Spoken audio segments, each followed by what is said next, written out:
Кыргызстанда курулуш тармагы жанданып, көзгө көрүнөрлүк иштер жасалды, бирок ошол эле учурда курулуш чаржай жүрүп жатат. Ген план жок, мыйзамсыз курулган үйлөр андан көп деген дооматтарда айтыла калышат. Бул дооматтардын канчалык деңгээлде чындыгы бар? Күн маектин бүгүнкү чыгарылышында ушул багытта сөз кылабыз. Коногубуз Кыргыз Республикасынын өкмөтүнө караштуу архитектура, курулуш жана турак жай коммуналдык чарба мамлекеттик агенттигинин директору Турдубек Мамбетов. Саламатсызбы? Саламатсыздар.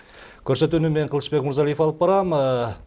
Эгерде сиздерде ушул курулуш тармагында чечилбей жаткан маселеңиздер болсо, же кызыктуу сурооңуздар болсо, 67 11 41 телефонуна чалып, же болбосо 80 60 кыска номерине SMS жөнөтүп суроолорду берсеңиздер болот.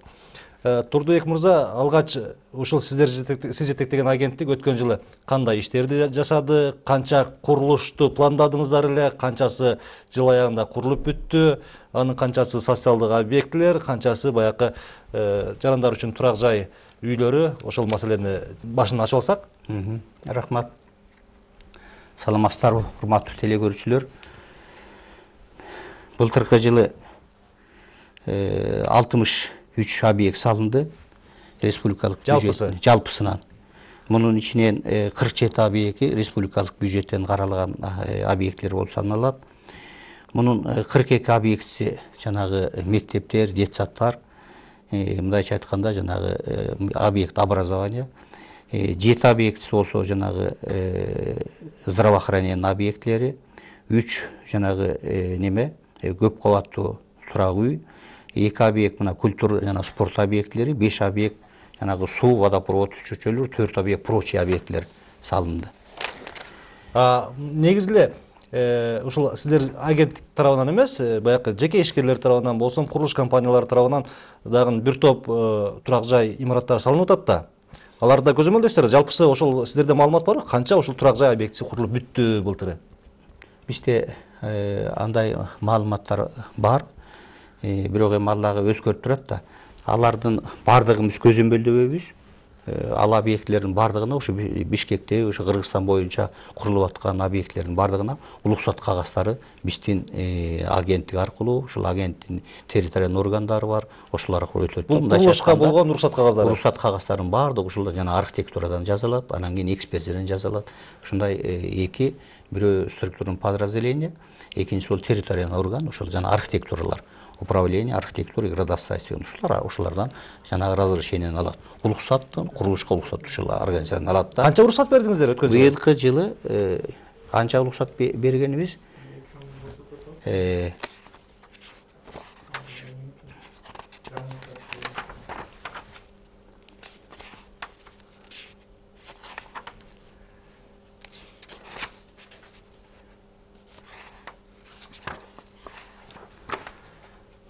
Бул Кыргызстан боюнча да? Кыргызстан боюнча. Кыргызстан боюнча канча уруксат алышты дегендер. Мына Кыргызстан боюнча 3870 объектиге архитектура планировочный условия берилди. 3210 теге объектиге жана инженердик техник условия деген берилди. 3323 объектиге 323 объектинин проекттери жасатылды. Ошол проекттер биздин архитектура курулуштарынан өтөт. 5262 объект. 5262 объекти архитектура согласовать этилип, ушуга уруксат берилди. Булар эми майда, чоң объекттер. Эми жана сиз айтып аткан, жана сиз башында айтып кеткен Кылыч, нерселер мына жанагы ген план жок болуп атат. Анан кийин бул маселеге азыр дагы токтолобуз. Өзүнчө суроо бар. Азыр түз байланышта телегөрүүчүбүз бар экен, суроосун угуп алсак. Саламатсызбы? Өзүңүздү тааныштырып, сурооңузду берсеңиз болот. Угуп атабыз. Менин атым Шамшиева Гүлмира. Анан кийин Катуу сүйлөсөңүз, бизге угулбай жатат.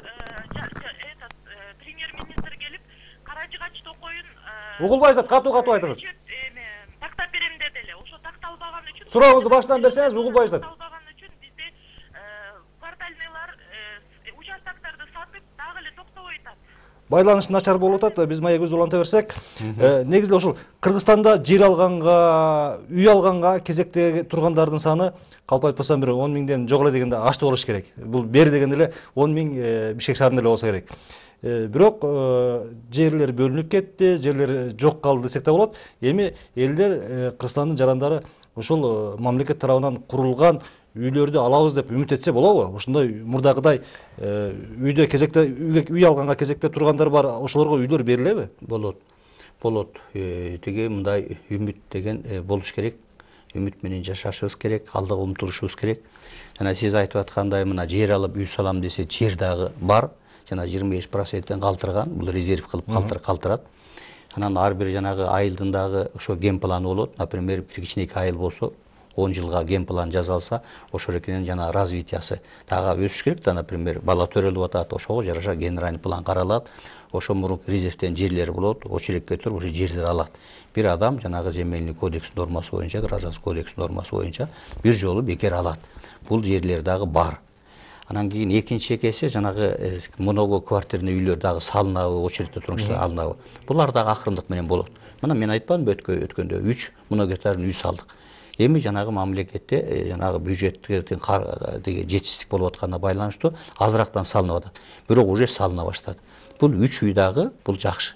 3 многоэтажный үй салынды. Мына өткөндө көрдүңүздөр, мына ушул эле айда декабрь айында бүттү эле жанагы дүлөйлөр менен сокурларга 90 кварталдык однокомнатный. Муну мамлекет салдырды. Бул бекер берилдиби же? Бул бекер берилди. Ушундай эле мына өзүбүзчө эгемендик алгандан бери ошо 7 үй салынды. Ошолорго эле бир эле жанагы общество, жана слепых и глухих дегендерге 7 многоэтажный квартиралар салынып, ушулардын баардыгы бекер берилди.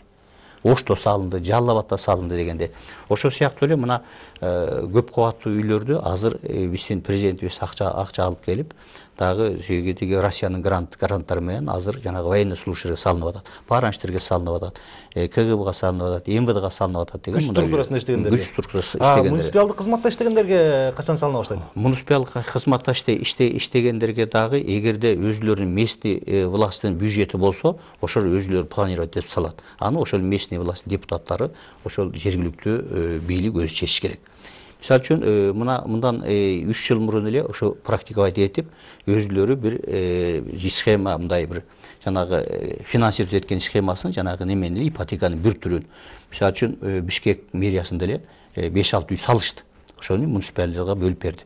Булар биринчи 30%-ин төлөйт, андан кийин баягы үйдөр 30% төлөйт, а 40% болсо кийин 5 жылдык 5%-ин сууда кылып салышты.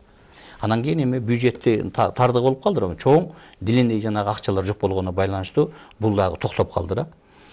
Мына ошондой эле тиги неме менен биз жанагы 2006 жылдан баштап жанагы жалга артиске салып атканда жерди берип, жаңы чоң инвестор келген. Ошол инвестор келгенде биз 7 гектар жерди бергенбиз дагы, давай ошол теги госслужащийлер, анын ичинен муниципальный служащийлерге деп туруп, канча квартира саласыңар деген айткан.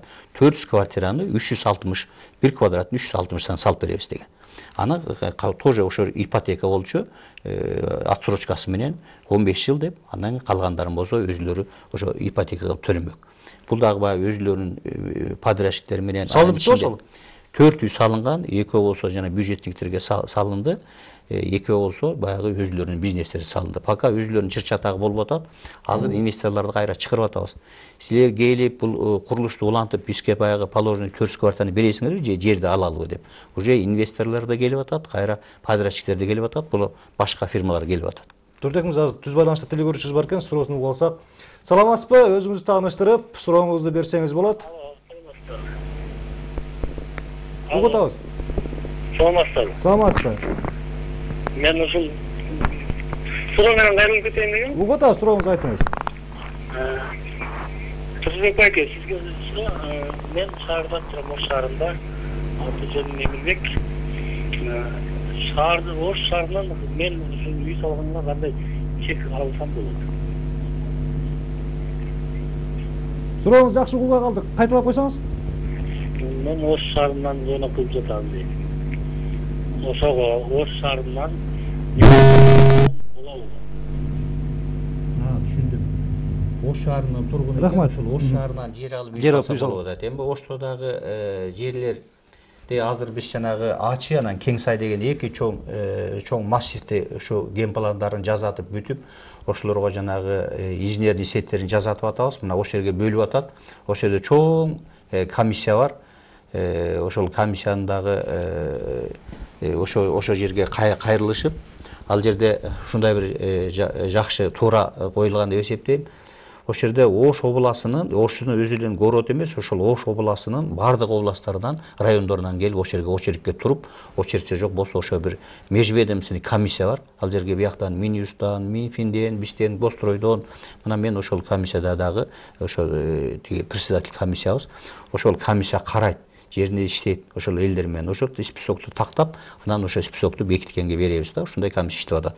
Ошол Ошто эки тармак. Биринчи облус гос администрациясында комиссиянын ошол рабочий органдары бар, ошол жерге кайрылса болот. Эгер райондон келсе, эгер райондон келбесе, анда Оштун мэриясына кайрылса болот, ал жерде дагы комиссия бар. Анан ошол комиссиялар болгон документтерин баягы кандай документтер тиги Ош менен немеде тиги Ош менен Бишкекте өкмөттүн атайын токтому бар, ошонун жоболорунда ошонун жобосу да бекиген, ошол эки жобого туура келсе, ошол очередке турса болот, очередке жазылып калат. Бул жерде эки чоң массивти освоить этебиз. Мунун баары ошол Ош шаарына жана генеральный планына кирген, Ачы деген дагы, анан жана Кеңсай деген дагы. Уже бир 5000дей участок уже бөлүнгөн. Дагы бир 5000дей участокко ошо жерлердин баарын даярдап атабыз. Жерлердин баарын резервке коюп койгонбуз. Ошого кайрылсаңыз болот. Мына турак жайга муктаж жарандардын саны көп. Чындыгында анын ичинен мына Ош шаарында, Бишкек шаарында дагы башка шаарларда эми ошолорду турак жай менен камсыз кылуу боюнча мамлекеттик саясатты жүргүзүү боюнча сиздердин да кандайдыр бир деңгээлде катыштыгыңыздар бар да. Эми же биз ушул мамлекеттен качан акча бересин деп эле күтүп отура беришибиз керекпи? Же болбосо башка бир жолдорун издеп, же инвесторлорду таап, же болбосо дагы бир кандайдыр башка жолдорун таап, жарандарды турак жай менен камсыз кылуу маселесин толук кандуу качан чечебиз? Ошондой долбоор барбы? Мындай долбоорлор бар. Дагы эле ошол айтсак, жана ипотеканы өнүктүрүш керек деп атабыз. Муну президентибиз дагы колдогон. Азыр Россиядан 100 миллион доллар, 100 миллион долларды ошол ипотекага, жана узун акча керек деп атпайсызбы, жана процент аз болгондо. Ала ошо ипотеканы биз эми ошо наконец-то ошо Кыргызстанда ошо ипотеканы өнүктүрүшүбүз керек да. Ошол үчүн ошого шарттар түзүшүбүз керек. Бул жер мамлекеттин жардамы болбосо, бул жалгыз өзүлөр тарта албайт. Анткени жанагындай эле льготный болуш керек, жана проценти, жана коммерческий банктын процентин баары чоң. Анан кийин жанагы льготный өзүнүн каникул болуш керек. Например, 10 жылдан кийин төлөйсүң деп. Проценти, годовой проценти 1% болсун. Анан кийин жеңил болуш керек да. Иши жеңил болуш керек да. Анан эми ал үчүн киши иштеш керек. Жок дегенде бир 200 доллар айлык алыш керек дегенде, анан ошол эки анан берилет да. Анын дагы жанагы немелери бар да, кайра төлөш керек да анын баары. Жана ипотека дегенин баары эле ошол кредит. Мындайча айткандачы, кредит. Анан жана грантовый составляющалар жок. Эми биз деле ошол жанагы ар кандай жолдорун предлагать этип атабыз да. Бул жерден эми жана долевое строительство дегенде, мына долевое строительство дегенде башынан ошол биз өзүбүз шаардын уксу, ошо Гострой болуп, мына долевое строительство кандай кылып салса болот. Жалгыз эле бир фирма өзүнүн акчасына салып, өзүнүн акчасына чейин бүтүргөнгө бул чоң да. Ошон үчүн жанагы акчасы бар кишилердин баарын тартыш керек деп, мына бул механизмдердин баары иштеп атат. Мунун баары жакшы өнүгүп кеткен. Азыр жаңы технологиялар алып келип атат, бат-бат салып атышпайбы жана үйлөрдү. Анан конкуренттер да көбүрөөк пайда болду. Ошол конкуренттер көбүрөөк пайда болгондо байланыштуу квартирлардын баалары дагы түшө баштады. Анан жанагы Бишкекте действительно жерлер жок деп муну айтышыбыз керек. Бишкекте жерлер жок. Бишкекке бүт бардыгы жерлер аз болгондо байланыштуу жанагы малоэтажный 2 этаж, 3 этаж, керек болсо 5 этажга чейин зданиялардын баары сноско кетиш керек. Ошолордун баардыгына көп кабаттуу үйлөр салыш керек. Көп кабаттуу үйлөр мурун 9 кабат менен салчубуз. Азыр Турдубек мырза, ушул темага токтолобуз. Азыр түз байланыштык теле көрүүчүбүз бар экен, күттүрбөй суроосун угуп алсак. Саламатсызбы? Өзүңүз тааныштырып сурооңузду берсеңиз болот. Алло. Угуп атабыз. Саламатсыңарбы? Саламатсызбы? Мен жер боюнча сурайын дедим эле. Угуп атабыз. Мына биз жер сатып алганбызда бирөөнүн үй немесинен, жер участогунан. Айта бериңиз. Анан кийин ошого бизге азыр бир участокту 2-3 үйгө бөлүп атат да. Тура uzunu 21, turası 7,5 metre. Oşam tura oşunday. Osira ikisirden oşonday neme kızıl kitap çağırıp beriptir da. Uzunu 21, turası 7,5 metre. Rahmat. Эми жанагы жер аябай Бишкекте тарш болуп атат деп айтпадыкпы? Мунун эми жана размери, жер участогунан жана индивидуалдуу үйлөр салыш үчүн канча болуш керек дегенде, мунун жана размерин ошол гор кеңеш, Бишкекский городской кеңеш определить этет да. Буга чейин нормалар өзгөрүп кетпесе, мен да ошо Бишкекский городской кеңеште 2 жолу депутат болгом. 3 сотиктен баштап 3 сотик, 5 сотик, анан кийин эң патологу 8 сотик деп чыгарганбыз да. Эми жер тарыш болуп атканда жанагы 3 сотик жерге дагы уруксат берсе болот, көп кубаттуу үй салганга дегенбиз да. Эми эң эле аз бөлгөн жерибиз мына Көкжар микрорайонунда бөлүп атканда ошо жер 4 сотик болгон. Калган жерлеринде 5 сотик, 6 сотик жерлери бар. Анан жана Арчебешке бергенде 8 сотиктен бергенбиз. Ошондо эле ойлоп атабыз, биз 4 сотиктен эле туура болгон экен депчи. Азыр 4 сотигин сатып атышат ошо Арчебештен көбүнчөсү элечи. 4 сотигин сатып. Мына жерден дагы 21 7 болгондо бул деле ошол бир эле там түшүү же болсо 2 эле там түшүү жер экен. Анан эгерде ошо жер жетишпей атса, анан эми аны 3 киши бөлүп атсаңар, ошо 3 киши чогулуп туруп чечишиңер керек да. Анан жана нормаларга туура келеби деп, муну дагы жанагы архитектурадан барып сурап такташыңар керек. Такташыңар керек да. Биздин жанагы закон боюнча, мыйзамыбыз боюнча, индивидуалдуу үйлөр салуу боюнча ушуну жазганда жанагы этажы канча болот, же болсо тиги ширинасы үйдүн канча болот десе, ошол участок менен деле бир салса болот. Бирок самый главный жанагы нормалар синиптен тиги сакталса болду деп койгонда, жанагы пожарный разрывдар, санитарный нормалар сакталсын деп койгондой, малы жанагы соседтин үйүнөн канча болуш керек деген сыяктуу, соседтин заборунан канча болуш керек дегенде. Ушундай бир кенен бир нормалар кабыл алынганда, ушу нормалар бүгүнкү чейин бар да. Ошон үчүн жанагы индивидуальный жилой үйлөрдү кээ бирде көрүп атасыздар го, 4 этаж салып атат, алдына 2 этаж кирип кетип атат. Мунун баардыгы биздин мыйзамда жол берилген. Самый главный ошо берке жана пожарный, санитарный разрывдар ошо тиги Калыш керек. Калса болду да. Биш айтып, яна инсоляционный норма деп коет. Бирөөнүн терезесин, же болсо бирөөнүн коросуна деле чыгып калган туура эмес да, ошол экен жана архитектурный служба жана проект согласовать этип атканда, макулдугун берип атканда ошону карап айтат да, ай мына эркенин коросуна чыгып атасың, эми өзүңө деле туура эмес болот депчи, жана терезе чыгарба деп. Же болсо бирөөнүн тиги алдына үй салса, ай бул жерге мисалы үчүн бир 2 этаж үй турат, анын алдына 9 этаж үй салса караңгы болуп калат да. Мисалы үчүн аны инсоляция боюнча жанагы жарык берүү боюнча дагы нормалар бар. Ошол нормаларга туура келсе болду да бизге. Ушул нормаларды сөз кылып калдык. Бишкектин арнасында 50 чукул жаңы конуштар салынды. Ошол жаңы конуштардын барын баягы бергенден кийин ар ким колунан келишинче каалагандай салды. Эми ушуну бир кылка кылып туруп, атайын проектлерди иштеп чыгып, долбоорлорду иштеп чыгып, жакшы үйлөр салса болбойт беле? Эми азыр Чабылекейдин үйүнө кылып туруп үй салып койду деген да кептер айтылып атат. Азыр айтып атасыз, мына мен ошол убакта жашып главный инженер болчумун, уже шаардын уксунда главный инженер болуп алып келишти. Ошо балдар жана жерлерди басып атканда, ал жерде кырдаалда башка болчу да. Ушунча жылдан бери жерлердин баары бөлүнбөй, анан кийин баардыгы жанагы нормаларга коюлуп, мисалы үчүн участоктун размери мынча болуш керек, анан очередке баланча жыл турушун керек, ал туруш үчүн баланча жыл тиги пропискан болуш керек деген ушундай нормалардын баары кире берип, анан элдин баары жумуштун баары анан кийин жана внутренний миграциялардын баары агып келип шаарга, анан эмне кылабыз дегенде, анан кийин үй салабыз деп жок дегенде, алар барып квартираларга барып, квартиралардын баардыгынын ээлери башка улуттагылар көбүнчө жанагы орустар болгондон кийин ошолордун квартирасында жүрүп анан тажаганда, анан кийин жерлерди анан кийин жана база башташты. Жерди басып алды, эми жерге берилди, мыйзам үй салган келгенде маселе. Ошол кезде үй салган келгенде ар кандай маселелердин баарын чогуу талкуулаганбыз. Эми ошондо деле ошо балдардын жумуш жок болсо, өзүлөрүнүн иштеген туруктуу жери жок болсо, анан алар айта баштады, биз жакшы үй салабыз, жакшы проекттерди бергиле деп. Анан кийин биз типовой проекттерин бере баштадык. Анан кийин 2 банктан судаларда оформить ете баштадык. Суда да бердик. Кийин суданы да бирөө да төлөбөй 2 банк банкрот болуп жоголду. Ошол эки жерде проектлерин баарын алды, проект менен салбай койду. Кайра эле проект менен алдың, сен сууду албадың беле, эми тиги жакшыраак үй салбайсың дегенди айтты. Аны мен уже тиги могу баламдын кийимине жоксо окуу куралына жогуп койгом. Мына жерде азыр жиным кашайып турат, мына лопатка мынбы чапкача кетип кал деп, ушундай да сөздөр болду. Токмок жегендер да болду, жана инспекторлор.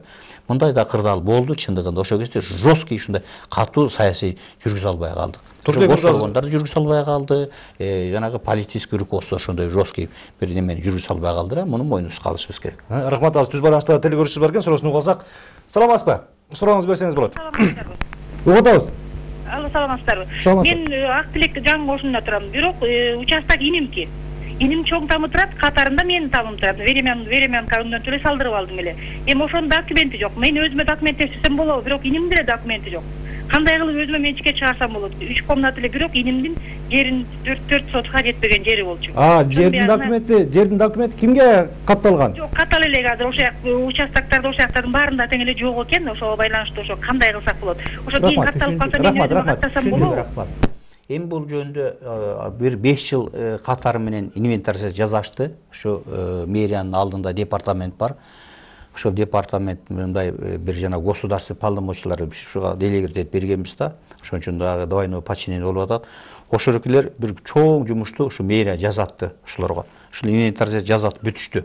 Канча жерди базып алган, канча жердин документи бар, канча жердин документи жок. Ошол үй салып алгандарды закондоштурса болобу, мыйзамдаштырса болобу, болбойбу деп карап отуруп, муну жогорку кеңештин депутаттары дагы келишип, өзүлөр инициатива көтөрүп, жаңы мыйзамдарды кабыл алдыра, мурунку мыйзамдарга өзгөртүүлөрдү киргизди. Мунун өзгөртүүлөрү ошол бардык эле болгон үйлөрдүн баарын жанагы закондоштуруу эмес, көп эле үйдү алгандагы кайра мисалы үчүн басып алган деп коебуз, незаконно алгандагы үйдү салып коюп кетип калган.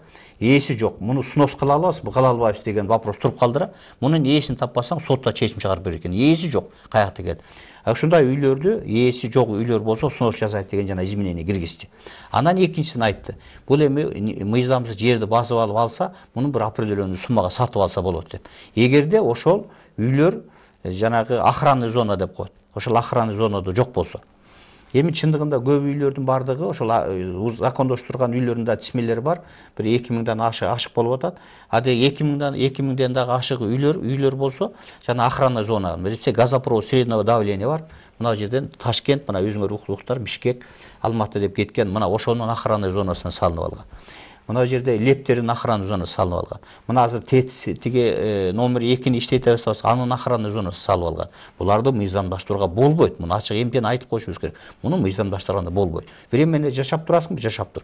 Бирок баягы убага келгенде, например, эртең ТЭЦ иштетебиз десе, ошол охранный зонасында үйлөрдү өзүлөрү бузуп алып кетиши керек.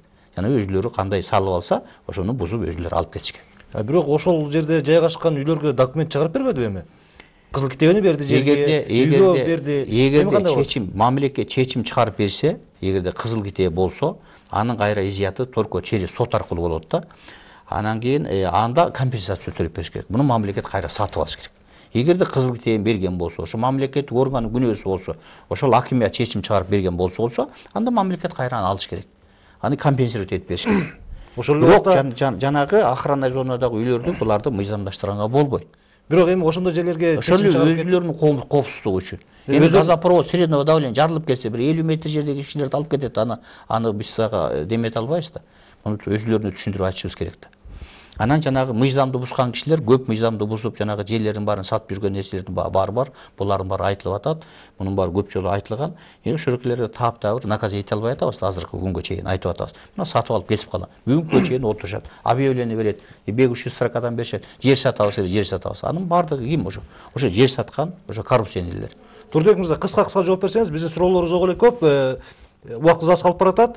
Саламатсызбы дейт. Былтыр октябрь айына чейин Каражыгач паркынын чек арасын тактоого Отурбаев келип архитектурага буйрук берген. Кандай себеп менен премьердин буйругу аткарылбайт? Азыр коррупция жолу менен парковый зонадан участоктор сатылып жатат дейт. Туура, ошол жерде мен дагы болгом. Жоомбарт Кайыпов премьер-министр ошол жерге барып, Каражыгачтын апрелде эткеле деп мэрияга, Гостройго, ошо Бишкек клаб архитектуранын непосредственно ошо департамент директоруна баарына поручение берген. Мунун баарын такташты. Тактап границалардын баарын архитектор иштеп туруп мэрияга киргизди. Ошо чекти бекитип бер деп мэрияга берсе, мэрия бүгүнкү чейин бекитпей отурат. Ал айтып отыр, муну өкмөт бекитпесин. Өкмөт уже поручение берген, силер границасы тактап туруп бекиткиле. Жер уполномоченный государственный орган Бишкек боюнча силер мэриясына, мэрия бекиткиле десе, алар жана ответственностьтан качып, муну өкмөткө алып атат. Мен өкмөттө өзүмдүн мнениямды айткам, өзүмдүн оюмду. Муну болбойт, муну мэрия бекитсин деп. Муну акыры баягы сурайт да, биз берген поручение аткарды. Биз отчет бердик. Биздин жана Бишкек Лав архитектура границасын тактап туруп, колдорун коюп, схемаларын баарын өткөрүп берди. Проект постановлениесин өкмөт демеге мэрияга киргизген. Мэр бекитиш керек муну. Комиссия аркылуу чыгып туруп бекитип өзүлөрү корксо, муну өзүлөрү бекитиш керек ошо границаларын бар. Мен да уктум, ошол эле ичинде азыр кайра дагы келип алып, жерлерди басып алуу болуп атат деп. Эгерде басып алуу болсо, муну опять ушу мэриянын кишилери, жана Свердловский акиматтын кишилери, дагы эле жана задний число менен, жанагы теге түрмөдө жаткан Рахматтын колу менен, задний число менен схемалар чыгып калса, колдор чыгып калса, чечимдер пайда болсо, буга таң калбашыбыз керек. Мен муну оглашать этип, бир топ жолу теге демонстрировать этип, телевизордон да көрсөттүм схемаларды, координация совещания прокуратурага, АКСке жетекчилерине кат менен дагы айрылып атам. Бул чара колдонбосоңор, бул жер сатышын токтотпойт. Чернобыль апатына катышуучуларга мамлекет тарабынан бекер үй берилеби дейт. Эми жана өзүнүн линиясы менен ошол баягы Кыргызда макал бар го, теге бала ыйлабаса эмче кайда дегенде, жанагы общество слепых и глухих деген жанагы байке эмес, жанагы Мамбет Акунов калк байке деген эшиктин баарын жерде президентке чейин барып, премьерге чейин барып, депутаттарын барып паспорт этип, биштин тажатып бүтүрүп, анан кийин жана үйлөр салынып атпайбы. Ошол дагы өзүлөрү барып, ошо талаптарын коюп, эгерде мыйзам чегинде аларга положено болсо, требовать этсе болот. Анан кийин бюджет тартыш болуп атканда, аябай требовать этсе, анан карап туруп, анан ошол жерден чечилет жана критерий. Мен 2 балам менен күйөөм жок дейт, үйгө муктажмын дейт. Ушул социалдык курулуштардагы үйлөрдөн үй алсам болобу дейт. Ошондойлор каралганбы? Ошондойлорго салыш үчүн жанагы эми бюджеттин тартыштыгы болуп атат да. Пока биз мына өзүңүздөр угуп аттыңыздар, мына 2 эле жыл мурун жана палаткада окуп атты. Аварийный мектептер аябай көп. Бүгүн да 150дей мектеп аварийный болуп турат. Бүгүнкү күндө палаткада окубаса дагы үйлөрдө окуп аткан бир Ошто, Нарында, ошо 2-3 жерде уже үйлөргө элдер азыр мындай пейилнеттер оңоло баштабады. Ошол эле өзүлөрүнүн үйлөрүн, чоң-чоң үйлөрүн бошотуп берип атат. Эми бу дагы временный нерсе. Ошол үйдө окуган кишилердин баарын кайра бир чыгарышыбыз керек да. Бир мектепке барып окусун деп, же стандарттуу мектепте окусун деп. Пока ошо мектепке жаман көп упор болуп атат да. Ошонун баардыгы көп акчанын ушу 70% ошолеки жана мектептер салууга кетип атат. Быйыл курулушка канча каражат каралды? Быйыл курулушка жалпы жоно жанагы капиталдык салымдар боюнча 2 миллиард 700 миллион сом каралып атат. Анын ичинен ушу биздин жана департамент единый заказ көтөрүү саны теге суммасы 1 миллиард 200 деп атат. А былтыр бизге 1,5 миллиард сом бөлүнгөн. Канча объект курулат? Ушул эркеге эми биз айтып атабыз, бул аябай аз. Бизге эмдиги жылкыга деп жүр, предварительно деп тур 258 объект салышыбыз керек деп. Былтыр 205 объектини курулушун жүргүзгөнбүз. Биз айтып атабыз 250 объект. Бул 200 объектиге жана 2 миллиард 100 миллион 2015 жылга бизге эле керек деп атабыз, жалгыз бизге. Анда тыйлар айтып атат, калгандар Миселхозго эмнени беребиз, Минтрансқа эмнени беребиз. Давай силер 1 миллиард 200 аласыңар деп. Анда бизимде өсүш болбой калабы. Мына бир өсүш да болуш керек да, биякта деп айтып атабыз да, биз эми роста берели да. Анан эми азыр ошол экенен жыйынтыктарыбыз предварительно кайра карап атабыз. Вице-премьерлер карап атат азыр, андан кийин бизден жана курулушту көрүп эткен ошо биринчи вице-премьер Сарпашев барат, андан кийин премьер-министр карайт. Андан кийин Минфин менен сүйлөшүп, андан кийин бекитилет. Титульный список мына бүгүнкү күндө бекилет. Пока биздин предварительно берген суммабыз ушуну сурап туруп атабыз пока. Дагы бир телекөрүүчүдөн келген SMS суроо. Азыркы мезгилде курулуп жаткан көп кубаттуу үйлөр жер түрөөгө туруштук бере алабы дейт. Эми муну бардыгы жанагы бизде 3 гос органдар бар да, эң башынан эгерде ушулар жана көбүнчөсү жана башында да айтып кетпедиңизби? Жанагы самовольный эгерде салынып атса, эгерде проектси жок, проектин согласовать этпей, жана уруксат кагаздарын албай, Анан кийин барып, анан кийин авторский надзор жок болот. Значит, проект жок болгондо авторский надзор жок болот. Значит, алын тиги өзү жанагы самолны салып аткан киши, значит, законду билбейт. Анда анын технический надзор жок болот өзүнүн. Андан кийин государственный архитектурно-строительный надзор дегени бар. Бул жок болот. Эгерде проекттер жок болсо, ал уруксат биз бербейбиз да. Биз бербегенден кийин тигилер көзөмөлгө ала албайт ал объекттер. Мына ушундай многоэтажный үйлөрдөн бир 2-3 объект баягы өзү баштап ийип, анан кийин кайра жанагы наказ эткенден кийин анан уруксат кагыздарын алгандары бар. Жанагы самоонный үйлөр, самоонный объекттер салынып атат дегендин баарын сайттарга чыгарып ийсе эле, мисалы үчүн Бишкек Клаб сайттарга чыгарса, бул жана 5000 объекттерден ашык уруксат берип атсак, ошо элекинин бир 700-800 жана бир уруксат жок, эшик ачып ийет, уруксат жок, терезесин бүтөп ийет деген сыяктуу немелер, же болбосо жанагы өзүнүн камагы тосага пристройка салып ийет, же болбосо үйүнө пристройка кылып ийет деген ушундай майда жанагы нарушениялар көп да. Мунун баары жана 5262 объект уруксат берилсе, ошонун дагы бир 700-800 барып жана нарушение менен баштап алып, анан кийин ошон тиги барып анан кийин жанагы уруксат кагыздарын алгандар да. Муну айтып атабыз. Бул Бишкекте 170 многоэтажный салынып атса, анын 100 самоонный деген эгер туура эмес муну. Муну 2-3 жана самоонный болушу мүмкүн деп. Муну өткөндө да талаш тартыштар көп болду. Муну жанагы депутаттын антикоррупционный жана биздин өзүбүздүн комитет бар, ошого чейин каралды. Турбек мырза, акыркы суроо, кыска жооп берсеңиз. Өткөн жылы өкмөт башы Жоморт Тоторбаев сиз жетектеген агенттикти кризиске туш болгон, коррупцияга белчесинен баткан, элдин ишениминен чыккан агенттик деп баалады эле. Чындап эле ошондайбы? Эми Жоморт Кайпыш дагы ошол жанагы элдер айтып атат деген сөздү айтты. Бир 8 госорганды айтты, самый коррумпированный орган деп айткан. Муну эми жанагы активисттер айтып аткан. Ошо элдер айтса. Далилдүү фактылар барбы? Эми далилдүү фактыларды мен көрө алган жокмун. Анан кийин эми ошондой тапшырманы айтканда, бул кризисный эмес, коррупция бар деп айтканда ал жердечи. Экинчи жагында ошо Жоморт Кайпыш өзү айтканда бар. Мына курулуш азыр национальный экономиканы Кыргызстанда локомотив болуш керек. Болуп атат, жок, болуп атат деп айтты. Муну локомотив бүгүн курулуш деп. Бүгүнкү курулуш өзүнүн показательси менен биринчи орунда турат азыр. Эң биринчи строкада турат азыр. Жана внутренний валовый продукттун канча процент элеп атат, канча өсүп берди, канча рост берди дегенде, мына 127% рост берип, 27% рост берип, курулуш азыр биринчи строкада турат. Азыр мына данныйларды алып караса болот мына сайттарда. Турбек мырза, рахмат. Убактыбыз соңуна келип жетти. Жарым сааттык убактыбыз ушуну менен соңуна келип жетти. Суроолорубуз ого эле көп болду. Мен суроолорум да бул жактан телегөрүүчүлөрүбүздөн бир топ SMS суроолор келди. Алардын көпчүлүгү берилбей калды. Ал үчүн кечирим сураймын. Убактыңыз болсо кийинки көрсөтүүлөрдүн дагы бирөөсүнө келип берсеңиз, ушундай суроолор элдин көйгөйлүү суроолору демек көп экен, мындай суроолордун келип атканына караганда. Келип берсеңиз дагы бул маселелерди чечет элек. Маселелердин баарын дагы мага берип коюңуз. Мен дагы ошол эле суроолорго мындай кат жөнүндө жооп берейин. Рахмат сизге. Урматтуу телегөрүүчүлөр, Күн маектин бүгүнкү чыгарылышында Кыргызстандагы курулуш тармагында болуп жаткан иштерди талкууладык. Көрсөтүүнүн коногу Кыргыз Республикасы өкмөтүнө караштуу архитектура, курулуш жана турак жай коммуналдык чарба мамлекеттик агенттигинин директору Турдубек Мамбетов болду. Көрсөтүүнү мен Кылычбек Мырзалиев алып бардым. ЛТР көрсөтүүсүн Актандай акындар таймашы улантат. Амандыкта жолугалы.